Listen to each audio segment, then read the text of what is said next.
So ayan mga bossing, nagtotono nga tayo ng ating clearance para makuha natin yung pinakamagandang sukat na clearance na kinabit natin na G-Racing S1. Okay, so malaking tulong para sa akin itong ating portable electric fan mga bossing. Ayan, portable fan pala, hindi pala electric fan. Ayan.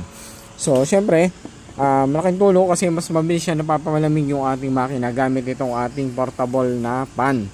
Ayan, high and low yan mga bossing. Ito, high and low. Okay. Then, ang maganda rito mga bossing, pwede nyo balahan na kahit anong bala ng inyong mga impact wrench. Yan, mga power tools nyo mga bossing, napakalaking bagay. So, ito yung talagang malaking tulong para sa akin kapag ganitong tayo ay nagtotono ng ating makina. Okay. So, lalo na maganda rin to kapag kayo maka brown out. Ayan, malaking tulong sa atin yan, yung mga portable pan na yan mga bossing. Malakas yung buga. At ito, depende na rin yung tinatagal ng kanya